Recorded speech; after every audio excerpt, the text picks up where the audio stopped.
Assalamualaikum warahmatullahi wabarakatuh. Selamat pagi. Waalaikumsalam warahmatullahi Waalaikumsalam wabarakatuh.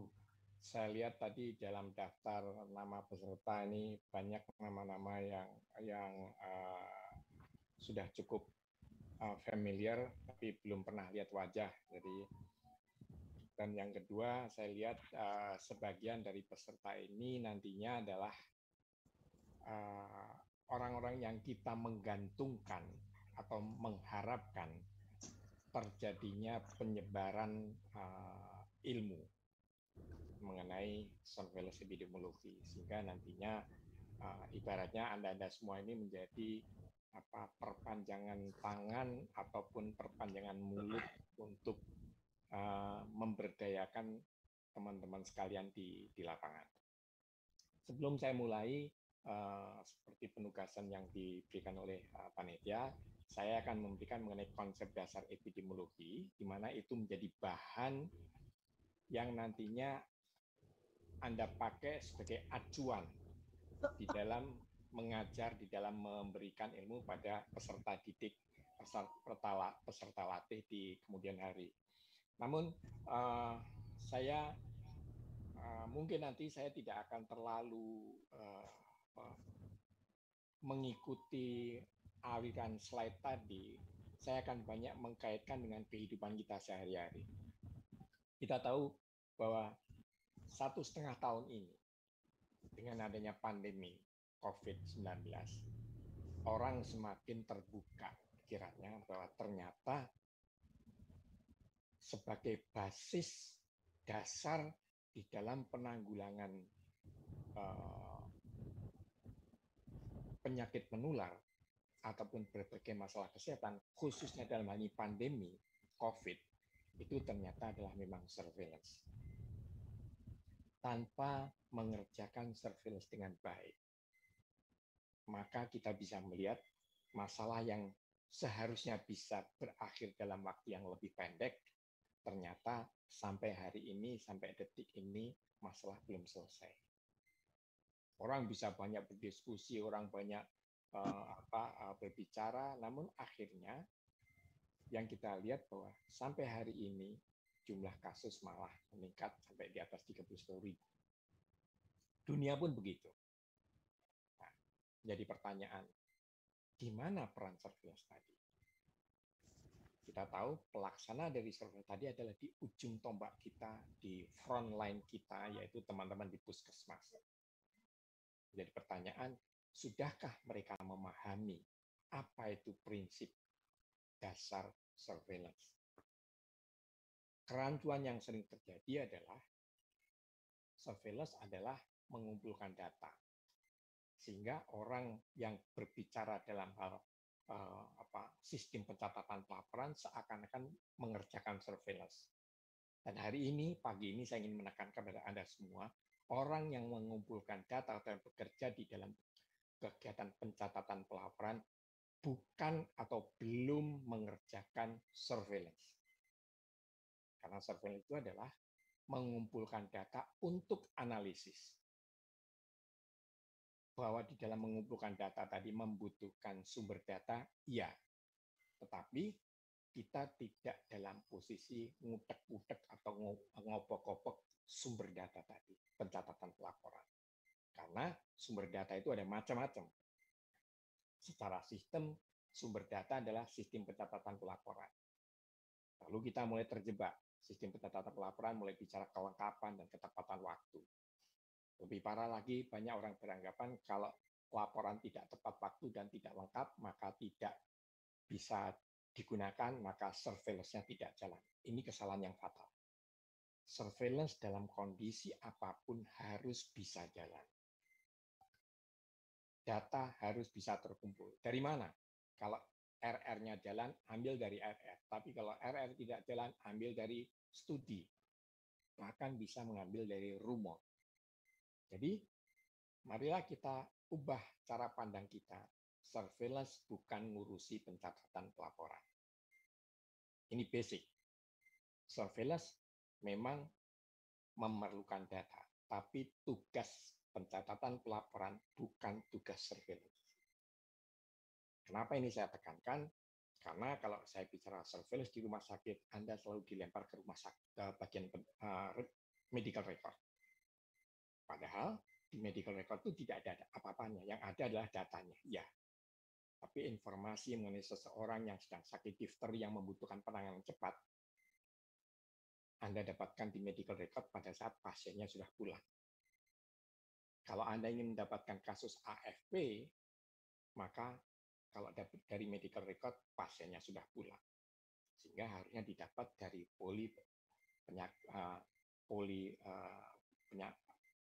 rawat jalan ataupun dari bangsal rawat inap. Ini contoh bagaimana kita memandang surveillance. Sekarang kita lihat kembali pada kasus COVID. Kasus COVID sekarang ini terjadi karena apa? Kita belum mampu memutus rantai penularan. Di mana rantai penularan itu? Terjadi di masyarakat.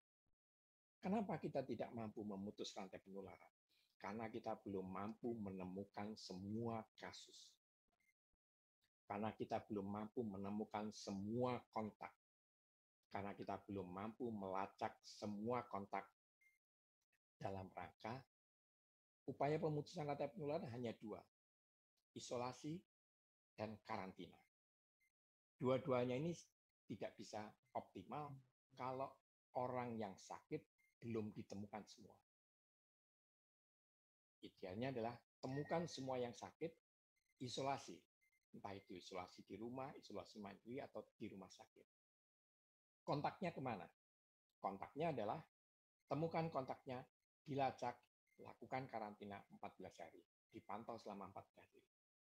Jadi selama dua komponen ini tidak bisa dikerjakan, maka rantai penularan tidak bisa putus. Dan inilah esensi dari surveillance.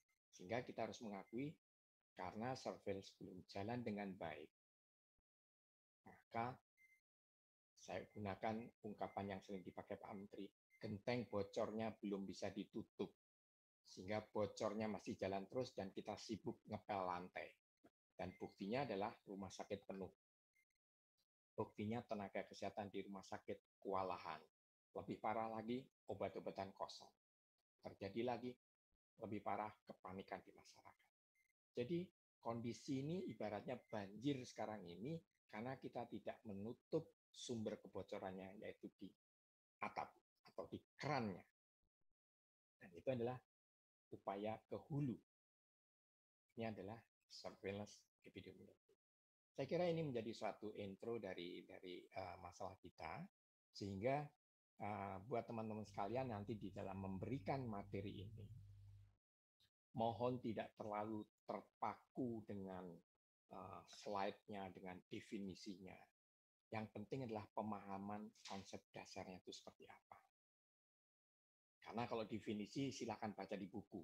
Ada ribuan buku mengatakan definisi. Dan ingin saya katakan dalam forum ini, definisi yang ada di dalam buku itu, saya melakukan redefinisi. Kalau Anda selalu baca buku, surveillance adalah suatu kegiatan yang sistematis dan berkesinambungan berupa pengumpulan data, analisis data, dan diseminasi pada pihak-pihak yang memerlukan tindakan. Saya ubah. Surveillance adalah analisis data terhadap data yang dikumpulkan secara sistematik dan berkesinambungan. Jadi kata kunci analisis ini adalah menjadi roh dari surveillance. Kalau tidak ada kegiatan analisis, jangan pernah sekali-sekali Anda mengklaim Anda mengerjakan surveillance. Jadi surveillance itu adalah analisis dari data. Dari data yang mana? Data yang terkumpul secara sistematis dan berkesinambungan. Karena sistematis berkesinambungan itu sering tidak terpenuhi. Tapi analisisnya tetap Anda bisa melakukan. Jadi sebelum saya mulai pada bahannya, beberapa kata kunci yang ingin saya berikan pada Anda. Surveillance adalah analisis.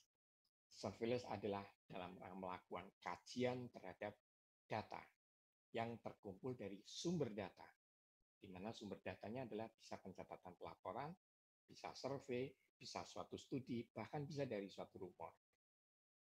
Baik, Bapak-Ibu sekalian, Tadi saya ingin sedikit menggunakan bahan yang disampaikan dalam refleksi tadi. Memang karena Anda ini nantinya sebagai pengajar di muka kelas ataupun melalui forum daring ini, pengalaman saya mungkin teman-teman di para WI di Ciloto tidak terlalu setuju dengan saya, tapi pengalaman saya mengajarkan modal utama adalah penguasaan substansi ajar. Yang namanya menguasai itu tidak harus hafal dengan deretan slide-nya, tapi kita bisa menerjemahkan deretan slide tadi dengan suatu pembicaraan yang mengalir. Anda bisa melihat orang yang dalam presentasi membaca slide atau yang bercerita dan didukung dengan pergantian slide. Saya setuju tadi penguasaan materi itu menjadi penting, tapi lebih penting lagi adalah suasana hati. Kalau Anda tidak pede, memang betul akan mempengaruhi. Saya tambahkan sedikit, jam mengajar pun juga mempengaruhi. Saya sering mendapatkan jam mengajar, ini teman-teman di Ciloto kadang-kadang juga sentimen dengan saya sering dikasih jam 3 siang. Jam mengantuk. Jam 3 siang itu jam yang paling berbahaya. Jam mengantuknya, Pak? Jam mengantuk. Sudah habis makan siang, makannya pakai mujair goreng di Ciloto itu kan trademarknya mujair yang enak sekali. Mujair yang di pinggir kali itu ya, Prof. Ya. Jadi mujair yang di pinggir kali dibuat sama betul. Makan mujair goreng, setelah itu disuruh ngajar. Anda tahu kan akibatnya? Pada saat darah kita lari ke perut semua, otak kita ini menjadi kosong dengan darah. Suruh mikir lagi, suruh memintarkan orang lagi. Jadi ini penderitaan paling besar kalau Anda diminta ngajar jam 3 siang. Sama Pak, sama saya disuruhnya siang-siang Pak, karena saya bagian ngebodor Pak. Jadi untuk itu persiapan Anda bukan hanya menguasai materi, tapi menguasai kelas. Menguasai materi tanpa menguasai kelas, Anda justru ditinggal pergi sama peserta. Ditinggal pergi tidak dalam arti orang keluar. Kita bisa melihat berapa banyak di antara peserta yang tiba-tiba kepalanya tertunduk, bukan ngantuk, tapi main HP. Ya kan, lebih sibuk dengan ngetuk-ngetuk HP-nya. Jadi eye contact itu menjadi salah satu kunci yang saya pakai. Saya berusaha browsing dengan teman-teman sekalian. Nah, kalau kira-kira ada yang selalu nunduk, langsung saya sebut aja namanya. Otomatis yang bersangkutan langsung bangun berdiri. Jadi kuasailah kelas. Ini pakai bahasa awam. Saya bukan seorang WI, namun pengalaman saya mengajarkan bahwa ada teknik tadi yang saya kuasai. Jadi kembali pada topik yang ingin saya sampaikan, saya ingin berbagi dengan sekalian mengenai ya. Jadi topik ini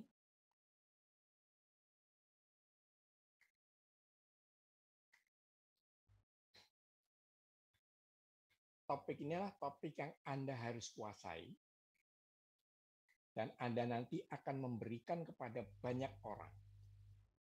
Banyak orang berarti banyak karakter, banyak tipe-tipe personality tiap orang.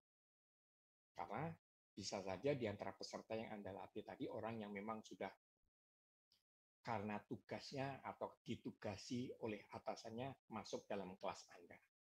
Dia merasa, wah gue ini udah S3, kenapa masih harus belajar kayak gini? Wah gue ini udah pegang program sudah puluhan tahun, masih harus belajar konsep dasar lagi. Wah gue ini, dan lain sebagainya. Artinya orang yang merasa bahwa dia sudah menguasai persoalan. Namun kita harus ingat, di atas langit masih ada langit. Ini ilmu persilatan. Di atas langit ada langit. Jadi kita yang mesti tahu apa yang kita berikan ini apalah sesuatu yang dasar. Ibaratnya orang yang sudah biasa makan steak, makan yang mahal-mahal, dia tetap tidak lupa bahwa bagaimana menanak nasi, makan nasi sebagai makanan dasar.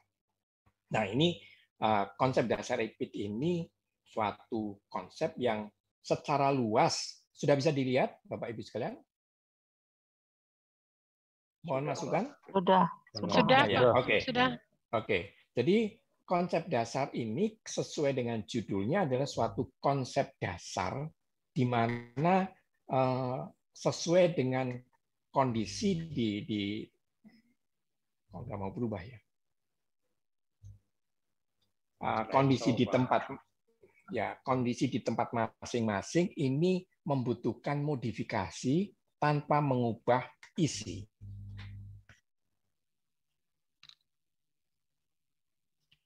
Kok malah hilang? Oke. Ya, jadi sekali lagi konsep dasar ini suatu konsep yang harus kita kuasai, bukan kita hafal. Jadi memang seperti introduksi saya tadi, suatu surveillance itu merupakan kegiatan yang sesungguhnya mendasar hampir di semua lini di Kementerian Kesehatan atau di semua program kesehatan. Salah kalau orang beranggapan surveillance itu hanya untuk kalau ada KLB atau hanya untuk penyakit menular. Kita tahu bahkan bagian kepegawaian pun membutuhkan surveillance. Ambil contoh, gara-gara tidak dilakukan surveillance dengan baik di perencanaan kepegawaian, maka analisis beban kerja tidak dilakukan dengan benar. Sehingga kebutuhan akan tenaga epidemiologi tidak keluar di dalam analisis beban kerja. Peta jabatan tidak tercantum. Akibatnya, Badan Kepegawaian Daerah tidak membuka formasinya. Kuncinya di mana? Karena analisis beban kerjanya tidak benar. Kenapa analisis beban kerja tidak benar? Karena surveillance-nya tidak jalan untuk kepegawaian. Ini salah satu contoh bahwa surveillance bukan hanya untuk penyakit menular. Sehingga kita harus bisa meyakinkan bahwa fungsi surveillance ini berada di semua lini program kesehatan. Jadi, untuk itu kita harus tahu bagaimana cara memahami dan menerapkan serta menafsirkan apa itu fungsi surveillance tadi. Sekarang dalam hal ini kita bicarakan untuk pencegahan dan penanggulangan penyakit di wilayah puskesmas. Oke. Tapi apakah hanya sampai di situ? Tidak. Sekarang memang kelihatan topiknya adalah kebutuhan surveillance di tingkat puskesmas. Karena kita sedang masalah punya COVID. Tapi menjadi pertanyaan sekarang, apakah kalau surveillance untuk COVID ini jalan, surveillance PD3 ini seperti apa? Penyakit yang dapat dicegah imunisasi seperti apa? Hari kemarin saya diundang sebagai narasumber untuk melihat bagaimana program surveillance untuk PD3I. Alasannya tenaganya sekarang terserap habis untuk COVID. Betul. Berarti PD3I tidak dipantau. Berarti kita siap untuk menghadapi KLB campak, KLB difteri, bahkan KLB polio. Dan jawabannya pasti tidak. Jadi, bagaimana kita bisa membagi? Jadi, kembali kita melihat ini, maka kita harus belajar definisi dan kepentingan tujuan utama dari surveillance tadi. Untuk itu memang, kembali lagi seperti yang saya katakan tadi, memahami konsep dasarnya itu seperti apa. Karena setelah memahami ada suatu proses internalisasi dari Bapak Ibu sekalian, silakan keluarnya seperti apa. Bisa gaya seperti Pak Asep di Batam tadi, bisa juga barangkali gaya dari Jambi atau dari NTT atau dari Jawa Tengah dengan gaya berbeda, tapi message-nya adalah sama. Jadi dengan begitu kita memiliki kebebasan di dalam menginterpretasikan secara benar dan mendeliver kepada peserta didik. Untuk itu, memang nanti akan ada pokok-pokok bahasan. Yang pertama adalah mengenai definisi dan atributnya. Kemudian kita juga menjelaskan konsep dasarnya itu seperti apa. Kemudian pengertian dari surveillance tadi, tujuannya seperti apa. Saya ingin menggarisbawahi mengenai tujuan tadi. Karena di dalam tujuan banyak orang tidak paham atau mengartikan secara keliru mengenai surveillance dalam hal tujuan. Saya ambil contoh. kalau terjadi kebakaran di suatu wilayah, siapa yang disalahkan? Pemadam kebakaran atau kompor yang meleduk? Saya ulangi lagi. Kalau terjadi kebakaran di suatu lingkungan, apakah kita menyalahkan pemadam kebakaran atau kompor yang meleduk? Dua-duanya. Kompor yang meletup. Kompor. Kompor, Pak, karena sumbernya dari kompor yang meletup. Betul. Iya. Jadi, pertama kita harus melihat kenapa kompor itu meleduk. Karena mungkin kita tidak melakukan pengamanan, kita tidak melakukan pemeliharaan dengan baik dan sebagainya. Bahwa memang kalau terjadi kebakaran yang meluas, itu pemadam kebakaran gagal, betul. Tapi ingat, pemadam kebakaran bukan penyebab kebakaran. Sama dengan penyakit. Ya kan? Sama dengan penyakit. Surveillance bukan membuat KLB. KLB terjadi bukan karena kegagalan surveillance, tapi karena kegagalan program intervensinya. Ini sering terjadi di penanggung jawab program. Kalau terjadi KLB, oh itu surveillance-nya nggak jalan. Mari kita lihat dulu. Ya, tadi ibaratnya kompor meleduk tadi. Surveillance memantau terjadinya peningkatan kasus. Jadi kalau terjadi peningkatan kasus, artinya terjadi kegagalan ataupun kekurangan dari program penanggulangannya. Penyakit yang dapat dicegah imunisasi. Kalau meningkat kenapa? Karena ternyata cakupan imunisasi yang belum baik. Jadi KLB campak itu bukan kesalahan dari surveillance, tapi karena kesalahan dari, bukan, saya tidak menggunakan kesalahan, tetapi karena kekurangan dari kinerja imunisasi campak. Sehingga solusinya nantinya bagaimana meningkatkan cakupan campak.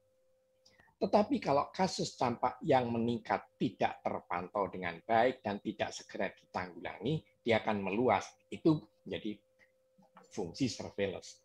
Ada suatu batas yang memang transparan. Tapi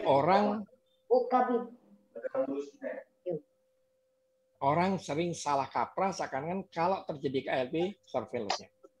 Sehingga lupa mengevaluasi dari program penanggulangannya. Itulah yang menyebabkan tujuan surveillance tadi di mana. Kemudian penyelenggaraan surveillance-nya seperti apa. Iya, ini mau masuk kebun, gue lupa terus. Ya udah. Maaf, ini ada kebocoran suara ini. Nah, sehingga di dalam menyelenggarakan surveillance tadi, kita harus tahu betul bentuknya seperti apa. Saya contoh kalau difteri, antara difteri dengan campak. Penyakit campak, mendeteksinya paling mudah, definisi kasusnya adalah adanya muncul ruam merah dan ada demam. Sehingga di puskesmas bisa menemukan campak dengan mudah. Bahkan di rumah tangga, para kader kesehatan kita mampu untuk mendeteksi adanya campak. Apakah tepat? Tidak. Tapi setidaknya justru berpikir sensitif, menduga campak, tapi bukan campak. Sehingga data di puskesmas lebih menggambarkan situasi yang sebenarnya dibandingkan data di rumah sakit. Sebaliknya difteri itu membutuhkan keahlian di dalam melihat buka mulut, kemudian kita melihat apakah dalam tenggorokan itu ada suatu membran yang kalau disentuh mudah berdarah. Ini hanya bisa dilakukan oleh teman-teman di rumah sakit yang terlatih. Sehingga data difteri di rumah sakit itu lebih akurat dibandingkan data difteri di puskesmas. Nah, pemahaman ini hanya bisa dikuasai kalau kita tahu tujuan dari surveillance tadi dan bentuk penyelenggaraannya seperti apa. Sehingga dalam hal ini kita harus paham betul atribut dari surveillance itu apa. Nanti kita bicara lebih lanjut, ya kan?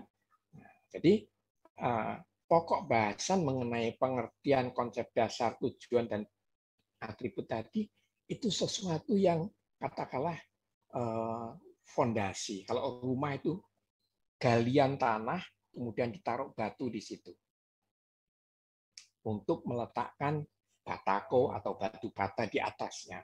Kalau pemahaman mengenai fondasi ini keliru, maka disitulah awal dari kelabilan bangunan. Jika digoyang sedikit, runtuh. Maksudnya digoyang sedikit, itu ada peserta yang membantah, Anda pun grogi. Karena Anda tidak menguasai pengertian konsep dasar bentuk penyangga dan atribut. Jadi peserta nantinya pun ditekankan menguasai ini. Nah, baru masuk kita ke dalam konsep dasar epidemiologi itu seperti apa, pengertian epidemiologi deskriptif dan analitik, penyebab penyakit, riwayat alamnya penyakit, dan ukuran-ukuran dasar dari epidemiologi itu seperti apa.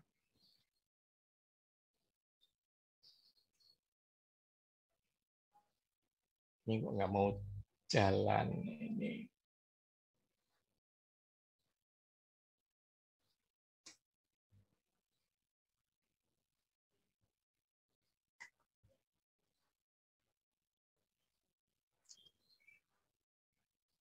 Oh, freezing ya, oke.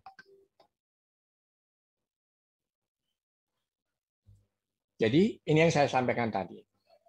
Berbagai literatur, berbagai textbook mengatakan surveillance kesehatan adalah pengamatan yang sistematis dan terus-menerus terhadap data dan informasi tentang kejadian penyakit, bla bla bla bla bla bla, dalam rangka memberikan informasi.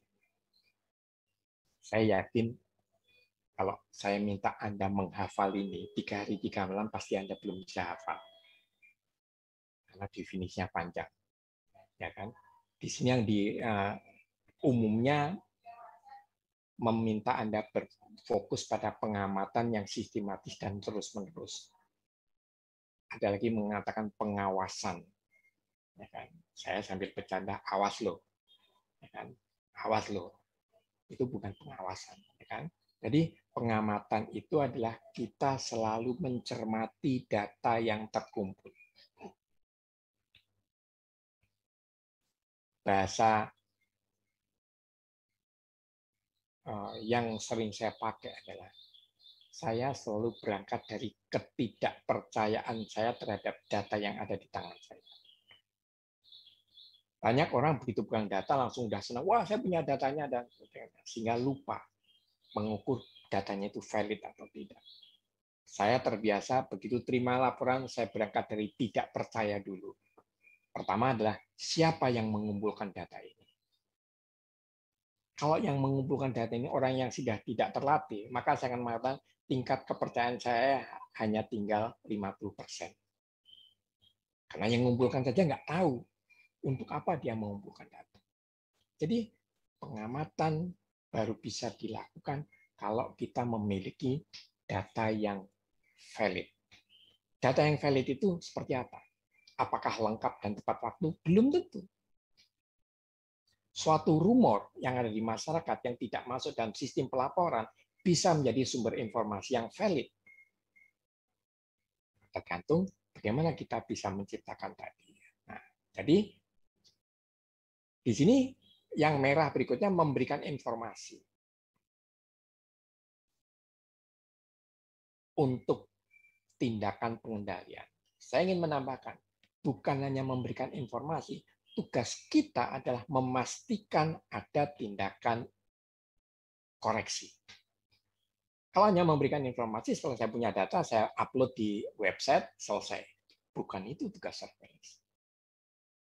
Jadi kalau saya melihat adanya kasus kenaikan campak atau kasus kenaikan demam berdarah, saya akan mengatakan daerah itu ternyata ada kasus yang perlu dilakukan survei jentik.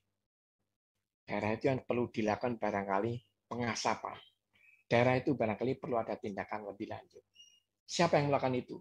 Penanggung jawab program. Namun kita memastikan, memantau ada intervensi. Karena kenapa begitu? Surveillance tidak perlu dilakukan kalau tidak ada action yang bisa dilakukan.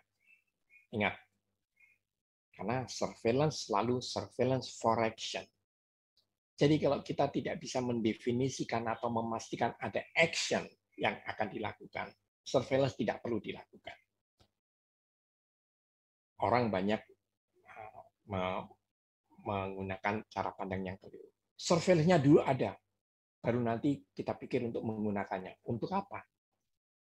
Surveillance dibangun untuk menentukan action yang dilakukan. Kalau dari awal kita sudah tahu bahwa tidak ada action yang bisa kita lakukan, surveillance tidak perlu dilakukan. Karena pekerjaan itu akan mubazir. Jadi, sekali lagi, bukan memberikan informasi, tapi memberikan informasi dan memastikan akan ada tindakan koreksi. Memang komponennya adalah pengumpulan dan pengolahan data, namun yang paling penting, paling penting, super penting adalah analisis dan interpretasi. Kita tahu sekarang ini data COVID. Data COVID ini sekarang yang ada ini adalah puncak gunung es. Data kemarin kalau saya tidak salah 31.000 kasus baru di Indonesia. Saya kemarin terima informasi, mohon dikoreksi Pak Asep, 608 dari kota Batam saja. Ada dari kota lain 228, dari kabupaten lain 228, dan sebagainya. Pertanyaan saya, betulkah itu data yang ada di tempat itu, atau hanya puncak gunung es? Atau data yang ditemukan dengan cara pencarian yang seadanya? Seadanya.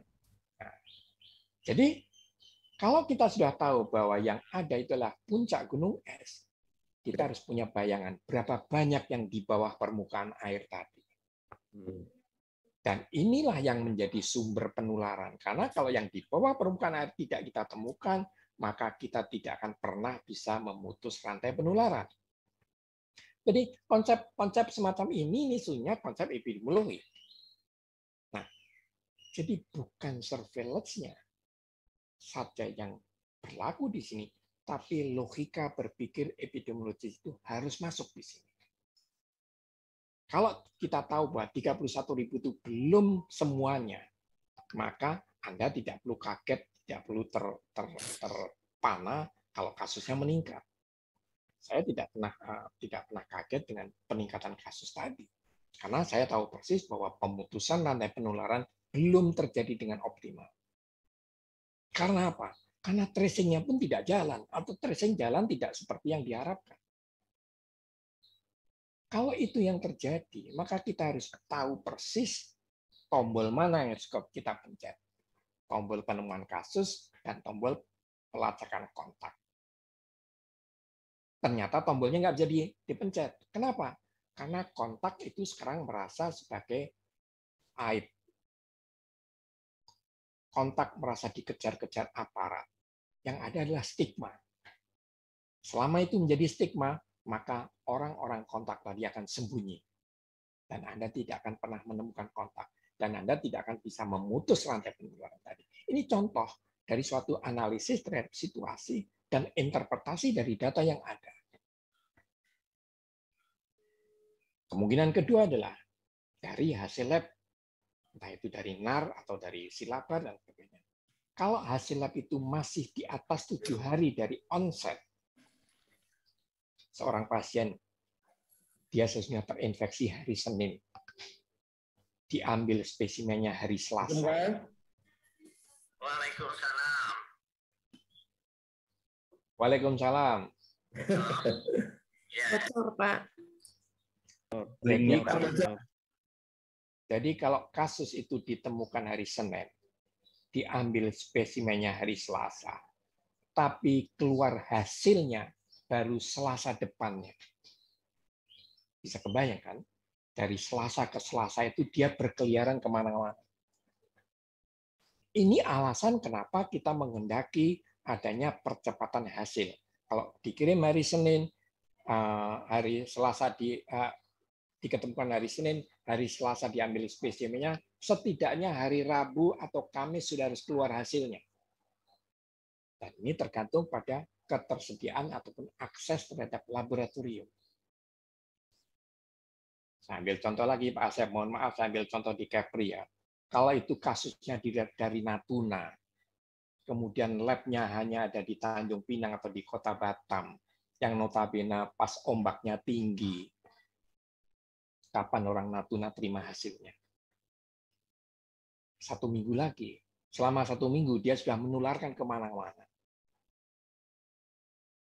Kalau orang di Papua di sana, ya kan, hanya tergantung pada PCR yang ada di Jayapura, sedangkan kasusnya itu muncul di Puncak Jaya, mengambil spesimen dari Puncak Jaya menuju ke Jayapura harus pakai pesawat, kemudian dikerjakan, mengantri, kemudian keluarnya 1 minggu kemudian, seluruh penduduk di Puncak Jaya sudah tertular. Ini pengertian interpretasi dari suatu analisis data. Aplikasi di lapangan seperti itu. Dan ini terkait dengan umpan balik. Puskesmas A mengambil spesimen, mengirimkan ke laboratorium. Laboratorium begitu hasilnya keluar, dia lebih mendahulukan lapor ke menteri. Padahal yang memerlukan adalah pengirim tadi. Saya selalu mengatakan pengirim adalah prioritas pertama untuk dikirim hasilnya. Umpan balik kepada pengirim itu sangat-sangat penting. Bukan ke kepala dinas, bukan ke bupati, bahkan bukan ke menteri kesehatan. Saya mengatakan pasien A diketemukan hari Senin, diambil spesimen hari Selasa, maka hari Rabu pagi dia sudah harus mendapatkan hasilnya. Karena ini menentukan tindakan yang harus diambil oleh puskesmas tadi. Tindakan yang akan cepat diambil bukan oleh provinsi, bukan oleh Kementerian Kesehatan, tapi justru oleh ujung tombak kita. Inilah pentingnya respon cepat tadi. Tapi kalau kita sering terjebak dengan sistem pencatatan pelaporan, kemudian menggarap sistem pencatatan pelaporan yang harus full di pusat data dan sebagainya, kita lupa orang yang mengirimkan data tadi, yang membutuhkan tadi untuk respon cepat. Kalau itu tidak bisa terbangun, jangan bicara surveillance epidemiologi. Bapak Ibu paham ya? Mohon maaf saya kadang-kadang menggunakan kata-kata yang lugas supaya Anda tahu persis esensinya di mana. Jadi kalau ada orang lalu mengatakan, wah sistem pencatatan pelaporan yang paling jaga ini, pertanyaan saya, sistem pencatatan pelaporan yang canggih itu adalah yang mampu memberikan informasi yang umpan balik yang cepat, tepat dalam rangka respon yang cepat. Tapi kalau respon cepat itu tidak bisa diambil gara-gara pencatatan pelaporannya buang ke laut. Jadi, kembali lagi. Surveillance adalah early detection and rapid response. Jadi, definisi tadi, kalau disederhanakan, early detection and rapid response. Makanya, kalau kita melihat dari tujuan tadi adalah tersedianya informasi dalam rangka bahan pengambilan keputusan. Ingat, pengambilan keputusan beda dengan pembuatan kebijakan. Pembuatan kebijakan memang di level pusat. Tapi pengambilan keputusan itu adalah ada di puskesmas bisa. Sambil di jajaran militer. Ya kan? Panglima TNI itu adalah pembuat kebijakan. Tetapi keputusan tembak atau tidak itu kepala regu. Kepala regu suatu pasukan, dia berwenang mengambil keputusan tembak atau tidak, tiarap atau lari. Untuk itulah kita harus tahu pengambilan keputusan di setiap level itu apa. Jadi, kalau surveillance tadi tidak mampu memberikan informasi yang benar kepada pengambil keputusan, maka kita tahu keputusan tidak akan pernah dibuat. Contohnya COVID tadi. Kalau sistem surveillance-nya tidak jalan, maka puskesmas tidak tahu mesti kemana dia mencari kontak. Kalau menemukan kasusnya saja dia tidak mampu, maka bagaimana dia bisa menemukan kontak? Kalau dia menemukan kontaknya saja hanya 5, padahal standarnya adalah 30, bagaimana dia bisa memutus rantai penularan? Kalau Anda nanti akan ditanya, Bu, Pak, susah dong kita mencari satu kasus konfirmasi dengan kontaknya 30. Dari berbagai studi menunjukkan bahwa satu konfirmasi kasus konfirmasi COVID itu memang bisa menularkan kepada 30 orang dalam waktu cepat. Dari mana? Contohnya begini, satu rumah rata-rata 5 orang. Berarti kalau satu anggota keluarga terkena, maka satu rumah itu adalah kontak. Kecuali dia seorang lansia yang tidak pernah keluar dari rumah dan di rumah itu tidak yang keluar masuk, maka hanya 5 orang itu kontaknya. Tapi kalau di rumah tadi ada pembantu rumah tangga yang datang, ada tukang koran yang datang, ada tukang sayur yang datang, maka ini adalah menjadi kontak juga. Kalau di dalam rumah tadi ada yang bekerja dan dia pergi dalam suatu kantor, maka teman sekantor dari anggota rumah tangga tadi adalah kontak juga. Kalau dia pergi naik KRL, dalam satu KRL tadi dia duduk bersebelahan dengan orang-orang ini adalah kontak juga. Sehingga secara statistik diperkirakan satu kasus itu kira-kira ada kontak sebanyak 30. Dan ini dipakai sebagai ukuran seberapa jauh kemampuan kita melakukan surveillance dalam rangka pengambilan keputusan. Keputusan untuk apa? Keputusan untuk karantina, keputusan untuk isolasi, dalam rangka memutus rantai penularan. Ini untuk COVID. Tapi secara umum, untuk melihat apakah memang sudah terjadi peningkatan kasus. Demam berdarah yang biasanya endemik, tadinya setiap di suatu wilayah, di satu kelurahan ada 1 atau 2. Di Jakarta ini endemik, demam berdarah itu berada di sekitar. Kalau tiba-tiba di satu kelurahan dari 1 kasus menjadi 4 kasus, dan itu clustering berada dalam satu lingkungan, maka kita tidak perlu menunggu perintah Menteri Kesehatan. Bahkan kita tidak perlu menunggu perintah dari Kepala Dinas Kesehatan Provinsi. Mungkin kita tidak perlu menunggu perintah dari Kepala Dinas Kesehatan Kabupaten Kota. Kalau puskesmas tadi berfungsi dengan jalan dengan baik surveillance-nya, dia akan tahu, wah ini di RT itu tadinya kemarin 1, sekarang kok jadi 5. Do something. Lakukan sebenarnya. Berupa investigasi. Jadi kita tidak perlu menginterpretasi yang namanya KLB itu kalau sudah kebakaran satu RT. Satu rumah terbakar itu sudah KLB. Kenapa kita mesti menunggu satu RT? Bahkan kita menunggu satu kelurahan. Untuk itu, penyampaian informasi kepada pihak-pihak yang berkepentingan itu menjadi penting di situ.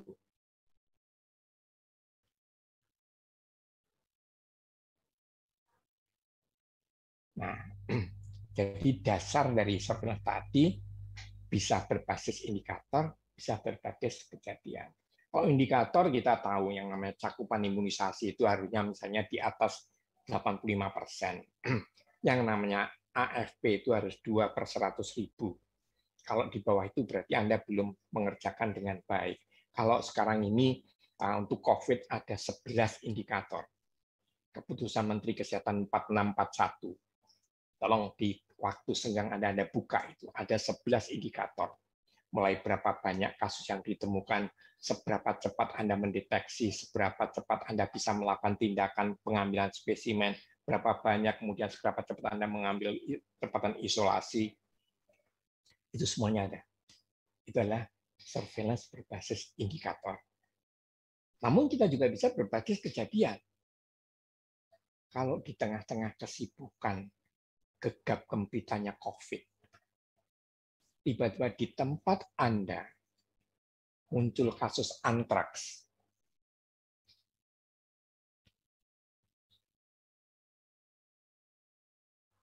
Radar kita bunyi nggak? Kalau tiba-tiba di tempat Anda yang biasanya aman tentram, tiba-tiba muncul keracunan makanan, radar kita bunyi nggak? Ini menjadi kehidupan kita sehari-hari. Saya ambil contoh berapa puluh tahun yang lalu, saya dalam perjalanan dari rumah menuju kantor, kita nyetel radio itu kan ada berita pagi 6:30 dari RRI.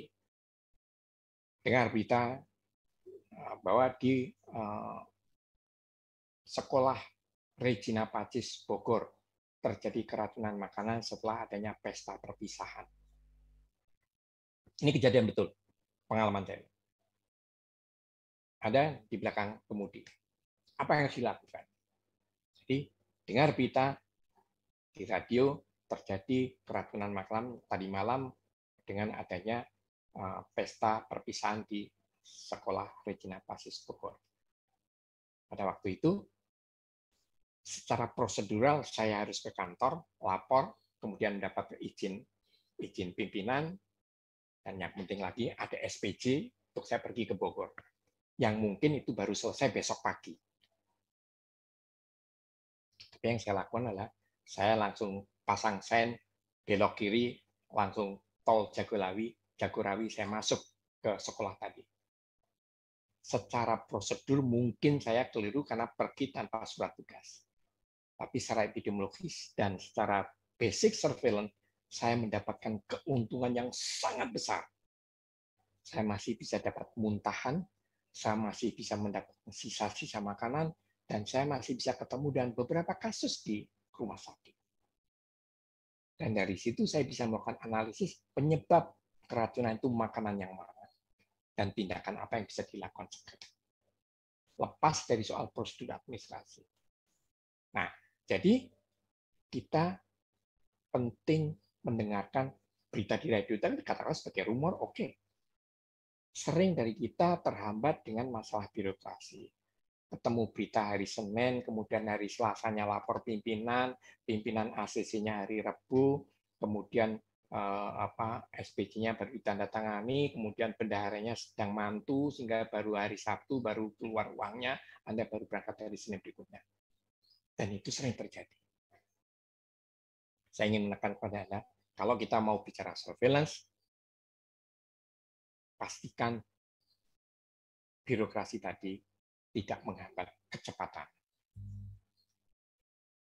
Jadi kita bisa melihat bahwa atribut dari surveillance tadi itu ada yang hilang.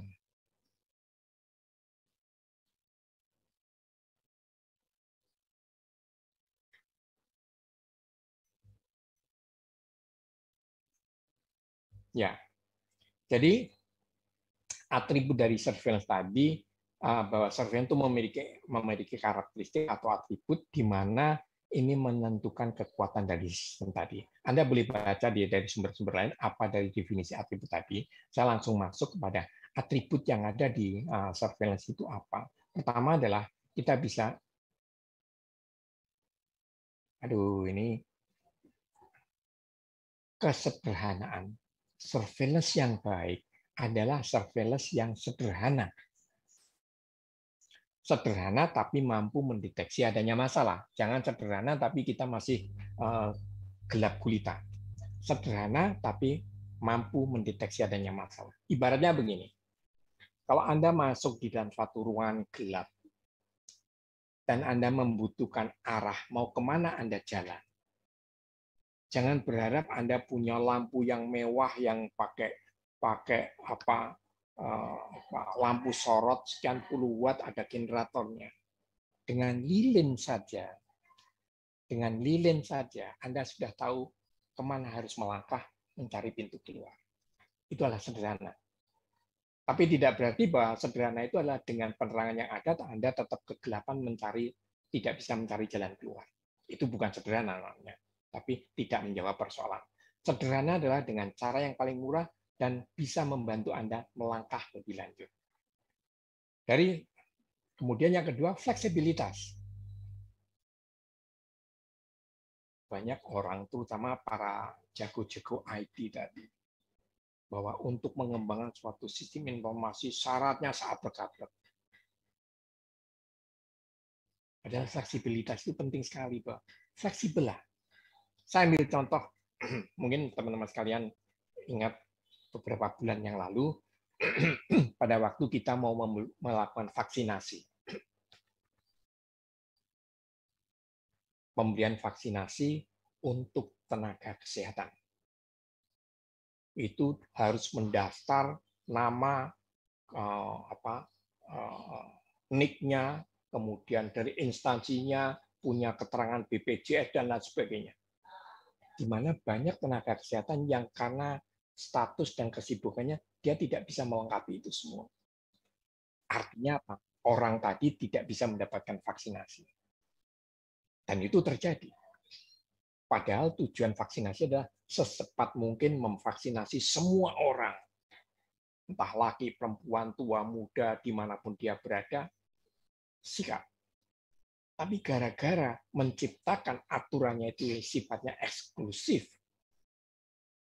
Dan kita terus terang, cakupan yang tercapai adalah begitu rendahnya cakupan. Karena masih berpikir eksklusif. Jadi fleksibel ini penting. Fleksibel itu maksudnya apa? Kalau kita mau mencakup vaksinasi untuk semua orang, siapapun yang datang ke tempat Anda, kalau Anda misalnya penyelenggara vaksinasi, yang penting punya KTP, NIK-nya bisa dicatat. Karena nggak mungkin seseorang itu begitu serakahnya kepingin disuntik kiri, lalu minta lagi datang untuk suntik yang kanan. Nggak mungkin, kan? Beda dengan bagi nasi bungkus. Kalau bagi nasi bungkus itu mungkin perlu strict sekali, karena orang yang sudah dapat, jangan lagi dapat lagi. Dan banyak orang yang sudah dapat kepingin dapat lagi. Tapi kalau vaksin, kita berpikirnya kan simpel aja. Orang yang mau divaksin itu, dia hanya cukup mau menyodorkan lengan kirinya disuntik 2 kali. Nggak mungkin dia kalau datang lagi untuk, wah, yang kanan belum disuntik, paha saya belum disuntik. Nggak mungkin, kan? Jadi, persyaratan-persyaratan yang membuat seseorang tidak mau datang atau malas datang itu salah satu kendala. Flexibility itu tidak terpenuhi. Akseptabilitas. Seberapa jauh sistem surveillance tadi diterima. Kembali lagi saya ambil contoh HIV, ya kan? Sistem surveillance HIV. Anda pernah dengar yang namanya Unlinked Anonymous. Surveillance HIV itu adalah Unlinked Anonymous. Artinya kita mengambil sampel darah tanpa kita tahu siapa yang diambil darahnya untuk kita periksa. Saya mengambil 100 sampel dari suatu wilayah tanpa saya perlu tahu identitasnya, dan saya periksa. Dari 100 tadi, 25 positif. Cukup. Saya hanya tahu ada positif 25% dari penduduk suatu wilayah A. Itu surveillance HIV. Tapi sering rancu surveillance HIV dengan screening. Siapa 25 tadi? Bahkan banyak Pemda yang menetapkan aturan harus tahu, punya daftar 25. Dan ini bertentangan dengan hak asasi seseorang dalam hal confidentiality. Jadi HIV itu prinsip surveillance-nya kalau Anda baca berbeda dengan prinsip diagnostik. Kalau diagnostik, saya datang ke suatu pusat pelayanan, saya ingin diperiksa darah saya. Itu pun ada konseling namanya. Sehingga dikatakan, kenapa Anda ingin diperiksa? Kalau Anda positif, terus mau apa? Ada serangkaian pertanyaan untuk menentukan apakah memang saya ingin diperiksa dalam rangka suatu keperluan. Tapi kalau itu untuk surveillance, sekali lagi saya garis bawahi, dan Anda itu bisa gunakan dalam contoh. Unlinked Anonymous itu adalah syarat yang tidak bisa ditawar. Kumpulkan 100 sampel tanpa punya nama, kemudian diperiksa. Ini akan dibandingkan dengan bulan pertama, bulan ke-6, bulan ke-12. Kita melihat apakah terjadi kenaikan tren dari positivity rate tadi. Ini yang namanya acceptability. Tapi kalau Anda belum udah nanya siapa nama Anda, sekolahnya di mana, Anda melakukan hubungan cek berapa kali, dan dengan siapa saja, itu yang namanya tidak acceptable. Karena di sini ada masalah sensitivitas. Tapi sensitivitas yang ingin saya sampaikan di sini adalah ketajaman dari sistem tadi untuk mendeteksi adanya masalah. Sensitivity itu kaitannya dengan specificity. Untuk corona ini, kita perlu menggunakan sensitivity. Lebih baik kita duga orang itu positif, sehingga kita bisa melakukan isolasi, ternyata dia bukan corona. Dibandingkan kita membiarkan dia berkeliaran, ternyata dia positif. Ini contoh konkret dengan pemeriksaan antigen. Kita tahu, gold standard adalah PCR. Tapi kita juga punya antigen. Orang yang diperiksa antigen ternyata hasilnya negatif, langsung dia bersorak gembira, wah saya free, saya free. Dia langsung teriak-teriak dan dia masuk dalam kerumunan. Padahal ini false negatif. Besoknya orang yang dekat dengan dia teriak-teriak pada berkelimpangan jatuh semua. Ini saya sebagai contoh bahwa antigen yang negatif belum tentu dia tidak terinfeksi. Karena ada berbagai masalah. Konfirmasi PCR itu menjadi hakimnya. Terbaliknya, kalau dia rapid antigennya positif, dia pasti PCR-nya positif. Kalau tidak, ada yang salah, entah antigennya yang salah atau PCR yang salah. Maksudnya pengambilan sampelnya yang salah. Saya ambil contoh konkretnya. Anda pasti semuanya pernah merasakan di swab kan? Kalau Anda di swab nyaman-nyaman saja, diambil nyaman-nyaman saja, saya sarankan hati-hati. Jangan-jangan itu salah. Mungkin saya bisa mengatakan itu pasti salah. Karena pengambilan swab yang benar, minimal Anda nangis. Keluar air mata. Jadi kalau air mata tidak keluar, bukan air mata buayanya, kalau Anda dicolok kemudian Anda tidak keluar air mata, jangan-jangan dia terlalu baik hati dengan Anda, tidak mau menyakiti Anda, sehingga dia tidak mengambil dengan cara yang benar. Ingat, ini valid ini. Kalau Anda dicolok, Anda nyaman, berarti pengambilannya sampel dan salah, dan itu hasilnya pasti negatif. Padahal belum tentu Anda tidak terinfeksi. Swab yang benar adalah Anda merasa tidak nyaman, bisa merasa seperti muntah, ataupun merasa tidak nyaman dan keluar air mata. Itulah cara pengambilan yang benar. Nah, jadi sensitivity suatu tes itu menjadi penting. Sistem surveillance juga memiliki sensitivitas dan memiliki nilai prediktif positif atau PPV. Saya tidak akan masuk terlalu dalam di sini. Ya kan? Suatu reagensia dibandingkan dengan golden standard. Kalau sensitivity-nya adalah berapa di antara orang yang benar-benar sakit mampu terdeteksi positif dengan alat kita. Itu sensitivitas. Tapi kalau nilai prediktif positif atau PPV adalah di antara hasil positif dari suatu pemeriksaan, berapa banyak yang sesungguhnya dia sakit. Karena bisa saja ternyata ada orang yang negatif, tapi ternyata ada orang yang dianggap positif, tapi ternyata dia tidak sakit. Jadi beda antara sensitivity dan PPV tadi. Nah, berikutnya adalah keterwakilan. Keterwakilan suatu data surveillance itu menjadi salah satu yang cukup menjadi pertimbangan. Ingat, Anda pernah dengar yang namanya sentinel surveillance.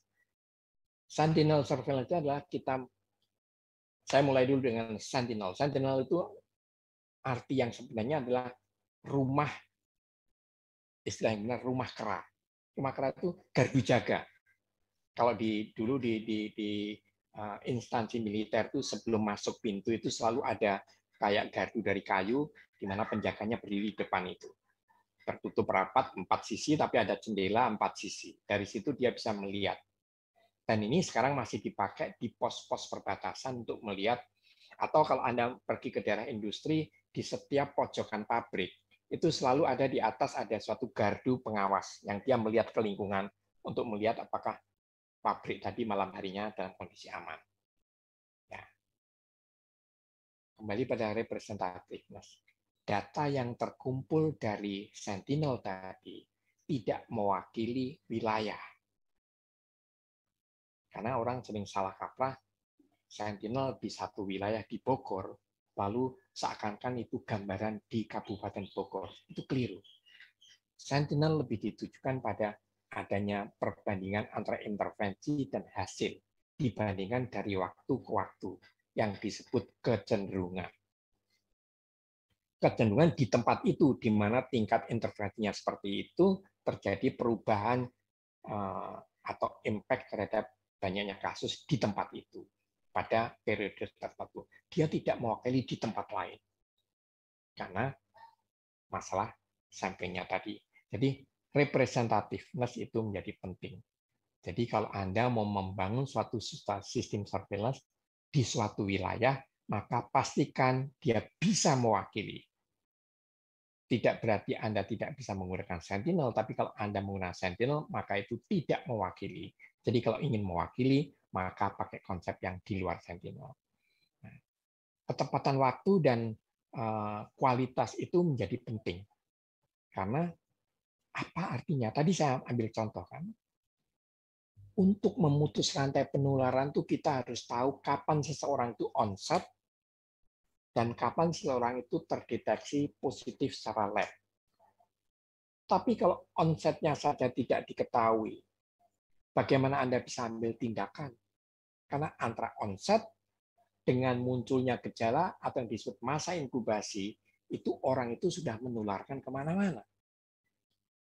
Onset COVID kita tidak tahu. Karena seseorang dia sudah sesak napas mulai hari Senin, dia baru datang ke pelayanan kesehatan hari Selasa atau hari Kamis atau hari Rabu. Pada saat itu Anda ambil spesimennya. Maka yang digunakan adalah pengambilan spesimen tadi seakan-akan sebagai proksi onset. Parahnya adalah diambil hari Rabu spesimennya, keluarnya hari Jumat atau hari Rabu berikutnya. Di mana seperti saya katakan tadi, ketepatan waktu di sini menentukan kualitas dari swab test tadi. Kemudian sistem yang stabil. Sistem yang stabil itu suatu sistem yang memang dibangun bukan berdasarkan orang, tapi sistem. Sehingga siapapun yang mengoperasikan dia bisa berjalan dengan baik. Jadi ini adalah uraian. Anda silakan baca ini mengenai kesederhanaan. Tadi saya tampilkan sebagai contoh-contohnya, flexibility seperti apa, acceptability-nya seperti apa, ya kan? Kemudian sensitivity-nya seperti apa. Ini Anda bisa baca sendiri. Nah, PPV tadi sudah saya sampaikan contohnya, kalau yang namanya sensitivity itu A per AC, jadi ke bawah. Kalau yang namanya PPV itu adalah ke kanan, A per A plus B. Nah, saya akan berhenti agak lama di sini, Anda supaya bisa mencerna. Karena di sini sering terjadi diskusi dalam membuat suatu metode diagnostik seberapa sensitif suatu alat itu. Kita biasanya menggunakan sensitivity, jadi A per AC.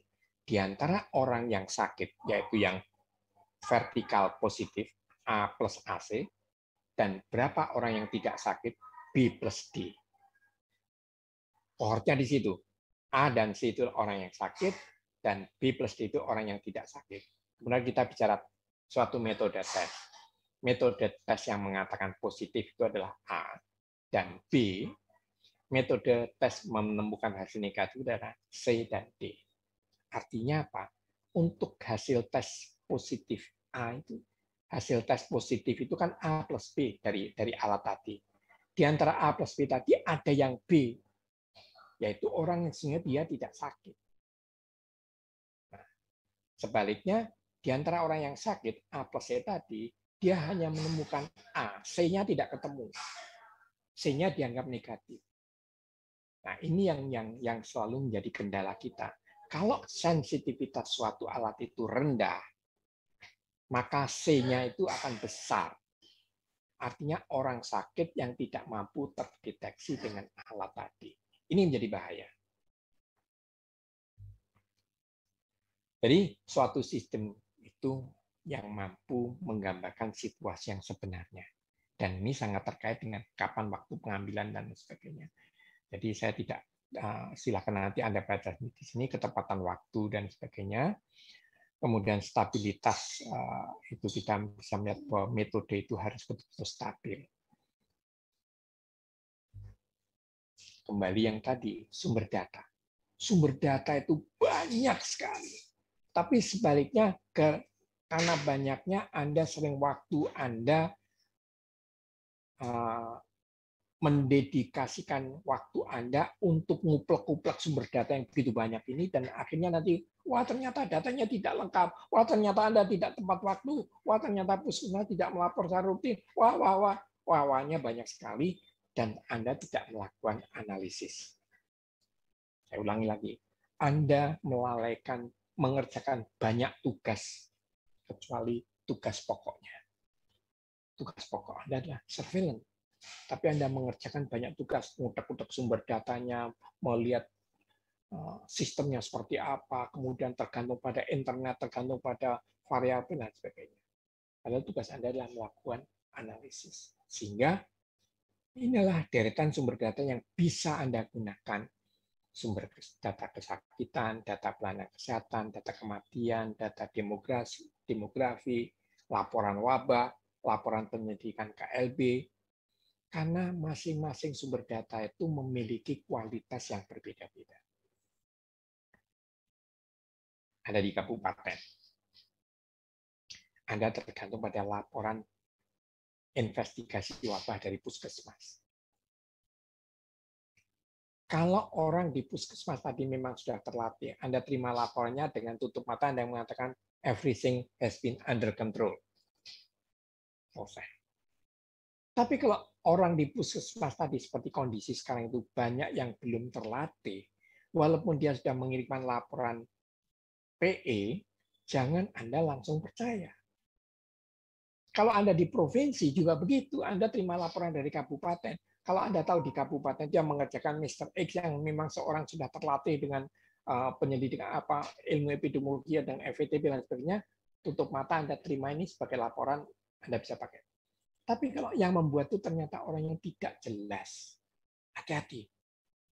Penyelidikan KLP sering banyak informasi yang miss, tidak. Nah, studi-studi epidemiologi bagus sekali dari segi metodologinya. Tapi sering bermasalah dalam sampling. Bagaimana mengambil sampel? Sehingga apakah itu menggambarkan kondisi yang sebenarnya di masyarakat? Kita tidak tahu. Inilah contoh-contoh dari sumber data yang ada. Jadi, kelengkapan data surveillance, kelengkapan jumlah data, kelengkapan unit pelapor, ini hal yang sederhana. Tapi saya ingin sedikit mengulas. Kalau Anda di kabupaten atau kota, Anda punya 10 puskesmas, maka yang dinamakan kelengkapan tadi, selain lengkap variabelnya terisi semua, maka juga kelengkapan unit pelapor. 10 puskesmas, 12 bulan berarti 120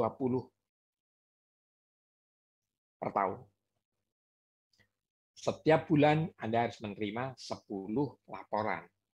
Jadi yang namanya lengkap itu adalah 10 itu harus masuk. Kalau tidak masuk, maka berarti laporan Anda tidak lengkap. Kalau Anda rutin setiap bulan Anda hanya menerima 3 dari 10, maka kelengkapan Anda hanya 3 per 10. Tapi hati-hati, 3 yang pertama puskesmas ABC, bulan kedua DEF, bulan ketiga ACD. Memang selalu 3, tetapi 3 dari puskesmas yang berbeda. Datanya akan berbeda sekali interpretasinya. Sehingga melihat ini kita perlu tahu sumber datanya itu dari seperti apa, tingkat kelekamnya seperti apa. Di samping ketepatan waktu laporan. Banyak puskesmas yang melaporkan kejadian bulan Juni, tanggal 10 Juni, itu dilaporkannya pada bulan Juli. Memang ada batas waktu. Setiap bulan sebelum tanggal 5 bulan berikutnya laporan harus masuk. Ya kan? Jadi kalau bulan Juni, maka sebelum tanggal 5 Juli laporan harus masuk.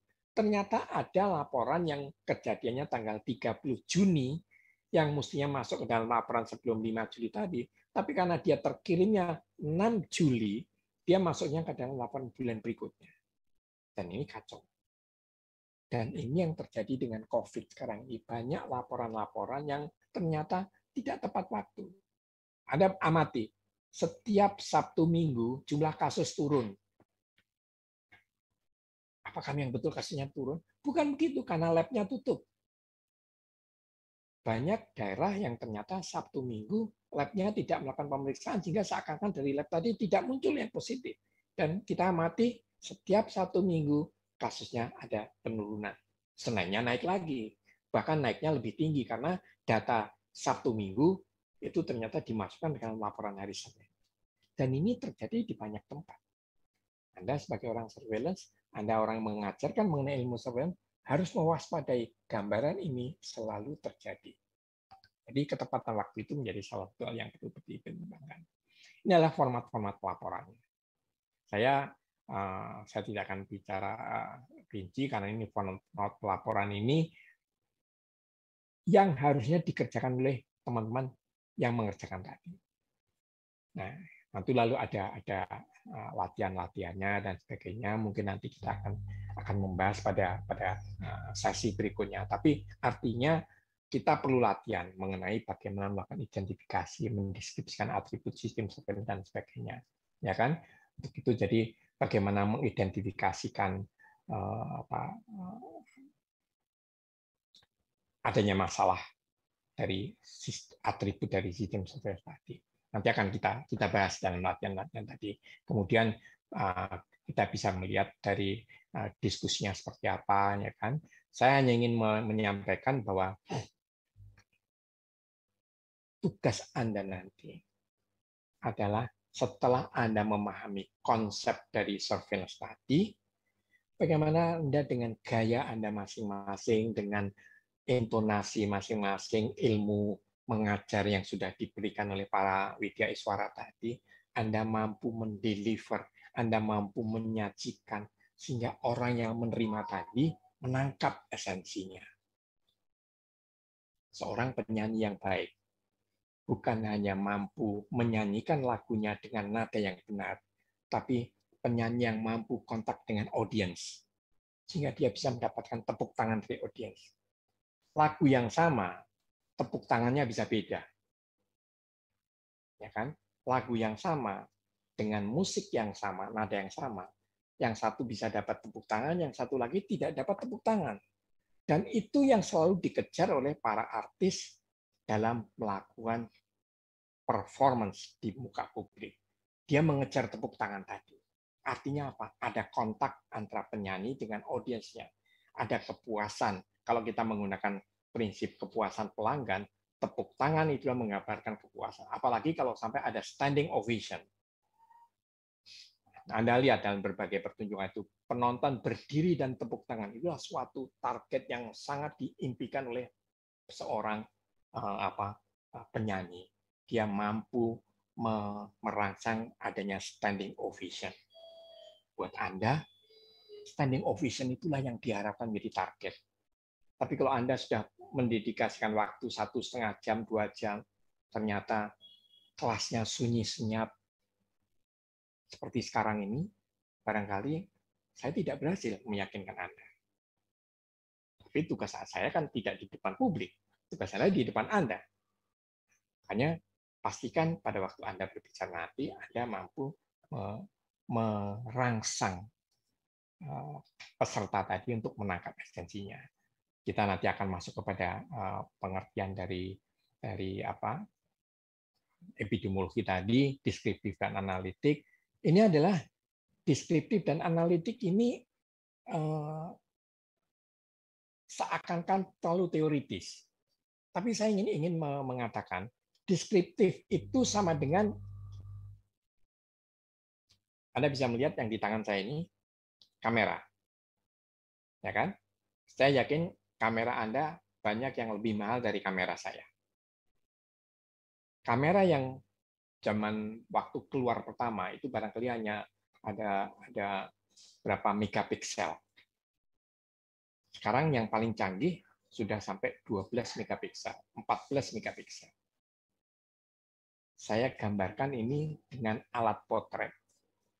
Zaman dulu yang namanya alat potret itu saya hanya begitu motret, ingat di film-film ataupun di buku-buku, alat potret dulu pakai lampu yang begitu dinyalakan, bus, lampunya terbakar gitu kan. Alatnya besar sekali, sekarang makin kecil, makin kecil. Resolusi itu menjadi kunci. Deskriptif epidemiologi adalah ilmu yang memberikan deskripsi suatu masalah. Jadi kalau kita bicara deskripsi suatu masalah yang menyangkut orang, tempat, dan waktu, saya bisa mengatakan hanya dengan resolusi yang rendah terjadi KLB campak di Kabupaten X pada minggu pertama bulan Juli. Betul nggak? Betul. Tetapi itu informasi atau gambaran mengenai resolusi yang sangat rendah. Kita tahu, kita pernah dengar yang namanya 5W1H. Nah, itu kan selalu kita bicara mengenai, maaf, loncat ya. 5W1H di banyak kelas itu posisinya sejajar. Padahal tidak. 5W1H pertama adalah what. What ini yang sangat penting. What ini ditentukan resolusinya oleh who, when, dan where. Jadi who, when, dan where ini adalah penjelas dari Word. Tadi contohnya KLB Campak menyerang anak-anak sekolah X pada musim liburan. Itu berarti kita mengatakan deskripsi dari orangnya itu lebih banyak pada anak sekolah. Ya kan? Tempatnya pada anak sekolah X, ya kan? Pada waktu musim liburan. Tapi bisa juga pada waktu anak-anak tadi berdharma wisata. Kita mendeskripsinya lebih rinci lagi. Jadi ada anak-anak sekolah di sekolah X yang umumnya ini adalah kelas 4 dan kelas 5 yang mereka menderitanya itu pada saat melakukan kunjungan wisata ke salah satu tempat pada bulan Januari. Resolusi itu menjadi penting sekali karena resolusi dilakukan oleh 3W yang berikutnya untuk mendeskripsikan what. Supaya how hanya itu akan menjawab bagaimana ini menjawab what-nya tadi. Jadi ini deskriptif. Baru analitiknya kita akan mencoba mencari penyebabnya apa. Kita tahu sebagai contoh merokok menyebabkan kanker. Anda setuju? Saya ingin tanya di antara bapak-bapak yang merokok ini. Merokok menyebabkan kanker paru. Halo? Wah, tidur semua ini kayaknya. Iya. Pak. Halo, Pak. Dikunci tadi. Tadi dikunci dengan panitia, Pak. Dikunci. Baik. Iya. Baik, oke. Mute panitia, Pak. Oke, tolong panitia mute tadi. Pak. Mute. Jadi pertanyaan saya tadi, setujukah Anda merokok itu menyebabkan kanker paru? Buat para perokok ini. Setuju, Pak. Setuju, Pak. Setuju. Saya tidak setuju. Saya tidak setuju. Saya setuju, tidak Pak. merokok. Tidak setuju, Pak. Enggak, Nah, tolong dimatikan lagi. Saya jawab. enggak. Yang berbahaya itu korek Di sananya apinya. aja belum buka. Yang Di berbahaya sananya itu tadi waktu ngepaknya tuh masuk lagi ke dalam. halo, yang berbahaya itu rokok itu adalah korek apinya. Jadi kalau rokok tidak dinyalakan, dia tidak akan menyebabkan kanker paru. Jadi yang berbahaya adalah korek apinya. Betul nggak? Jadi ini adalah joke-nya saja. Jadi kalau kita tidak melakukan epidemiologi analitik atau analisa sebab akibat, maka kita harus tahu persis mendefinisikan hubungan sebab akibat tadi. Di dalam ilmunya, di ilmu di fakultas tadi ada yang namanya chi-square, adanya log regresi, multiple regression, dan lain sebagainya. Bivariat, multivariat, oke. Itu ilmu di kampus. Tapi ilmu di lapangan, pertanyaannya, betulkah suatu sebab akan menyebabkan akibat? Karena sekarang ini, apalagi dalam situasi sekarang ini, yang serba kacau. Banyak hal-hal akibat dikaitkan dengan kasus sebab yang sesungguhnya tidak ada kaitannya. Tambah dengan berita hoax, tambah dengan wah, ternyata ada kematian, orangnya sudah divaksin, lalu kematian, wah berarti vaksin menyebabkan kematian. Padahal tidak ada hubungannya. Orang yang sudah divaksin dengan orang yang mati, tidak ada hubungannya. Memang yang mati tadi sudah habis divaksin, tapi apakah kematiannya karena vaksin? Itu yang harus dibuktikan. Itulah sekarang dalam program kita punya yang namanya KIPI, Komda KIPI, Komnas KIPI. Orang yang tugasnya menganalisis apakah suatu kejadian ikutan pasca imunisasi itu disebabkan oleh vaksin. Ya, saya ulangi. KIPI itu tugasnya memastikan apakah suatu kejadian yang muncul setelah pemberian imunisasi disebabkan oleh vaksin. Karena bisa saja setelah dilakukan suntik, yang bersangkutan mendapatkan paparan dari penyakit yang lain, atau mendapat paparan dari faktor yang lain, sehingga muncul gejala. Gejalanya tidak ada kaitannya dengan vaksin tadi. Ini yang orang awam sering rancu. Dan sayangnya orang kesehatan ikut terbawa, ikut masuk dalam kerancuan tadi. Kemudian kita bisa melihat faktor risiko. Ya kan? Sekarang ini ada banyak diskusi mengenai apakah peningkatan kasus ini karena arus mudik kemarin, ataukah karena masuknya varian baru? Ini semuanya sah-sah saja. Kalau kita mengatakan apakah karena mudik, maka kita harus lihat, betulkah 2 minggu setelah selesai liburan, peningkatan itu terjadi 2 minggu setelah liburan. Karena apa? Masa inkubasi dari kasus tadi 2 minggu setelah adanya paparan mudik. Tapi kalau ternyata setelah sekian lama setelah liburan masih naik juga, mungkin ada faktor lain. Kita bicara di varian baru, VOC, variant of concern. Nah, kalau kita bicara variant of concern, maka apa yang perlu kita cermati? Ternyata makin ditemukan banyak varian-varian baru yang tingkat virulensinya lebih tinggi. Itu mempunyai daya sebar yang lebih masif. Cocok. Jadi ternyata dengan adanya VOC tadi terjadi penularan, maka kenaikan tadi menjadi lebih terjal. Jadi hati-hati. Kita mesti mengambil pertanyaan dengan benar. Itulah gunanya epidemiologi analitik tadi. Ada perhitungan-perhitungannya. Secara statistik, biostatistik memang betul. Tapi di samping itu menginterpretasikan suatu perhitungan statistik itu menjadi lebih penting karena orang awam lebih menangkap itu. Anda tidak bisa mengatakan, oh terjadi ada hubungan yang bermakna antara merokok dengan kanker paru. Yang namanya hubungan bermakna itu apa? Kalau Anda ngomong itu di depan para perokok, Anda pasti akan ditentang oleh mereka. Kalau Anda bicara itu di depan pengusaha pabrik rokok, Anda pasti akan ditentang. Dan dia punya data-data yang lain. Jadi kita mesti tahu persis antara hubungan sebab akibat. Ada hubungan, oke. Tapi apakah hubungan tadi menyebabkan sebab akibat, itu soal yang lain lagi. Ada 2 hal yang berbeda. Ada hubungan, ya. Tapi apa hubungan tadi menyebabkan sebab akibat, itu yang perlu dibuktikan. Jadi prinsip analisis tadi adalah membandingkan risiko terkena penyakit antara 2 atau lebih dengan menggunakan suatu desain studi.